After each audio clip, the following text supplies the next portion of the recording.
Tripura state cooperative bank পরিচালিত পরীক্ষা দেওয়ার জন্য টিআরটিসি পরিচালিত একটি বাস শুক্রবার পরীক্ষার্থীদের নিয়ে আগরতলা থেকে আসামের উদ্দেশ্যে রওনা দেওয়ার কথা রয়েছে। কিন্তু অবাক করার বিষয় হলো একজন পরীক্ষার্থীও আসেনি বাসে যাওয়ার জন্য।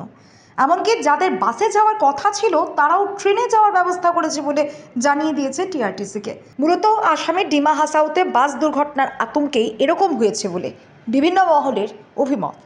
বাস যাওয়ার কথা রয়েছে স্যার, কী কারণে বাসটা যাবে স্যার? বাসটা যাবে ত্রিপুরা স্টেট কোঅপারেটিভের একটা অনলাইন পরীক্ষা আছে, পরীক্ষার জন্য পরীক্ষার্থীদের নিয়ে যাওয়া হবে। স্যার এটা কবে যাবে স্যার? এই তো আজকে 3 তারিখ 8টায় রওনা দেবো আমরা এখান থেকে।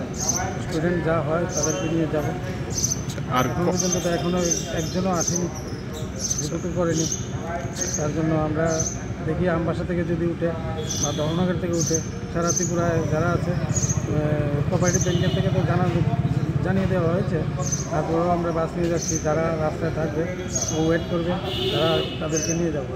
স্যার এখনো পর্যন্ত কি আপনাদের সঙ্গে কেউ যোগাযোগ করেছে যে বাসে যাওয়ার জন্য? বাসে যাওয়ার জন্য আমবাসা থেকে কিছু স্টুডেন্ট যোগাযোগ করেছিল।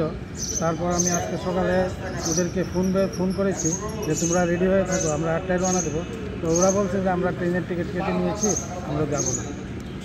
স্যার এখনো পর্যন্ত যে কোনো ছাত্রছাত্রী আসেনি তার পেছনে কি কোনো কারণ রয়েছে স্যার?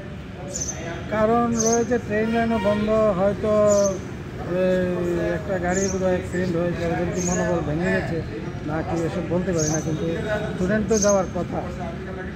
স্যার আর কবে নাগাদ আপনারা ফিরছেন স্যার? আমরা 5 তারিখ ওখান থেকে 5 তারিখ পরীক্ষাটা শেষ হলে 5 তারিখ দুপুর 12টায় রওনা। স্যার এই গাড়িটি স্যার কে ব্যবস্থাপনা করেছে স্যার? ঠিক আছে। আপনার নামটার পরিচয়টা স্যার? আমার নাম দিলীপ চন্দ্র দাস, ট্রাফিক সুপারভাইজার, আইসি, ট্রাফিক ম্যানেজার, টিআরটিসি কৃষ্ণনগর।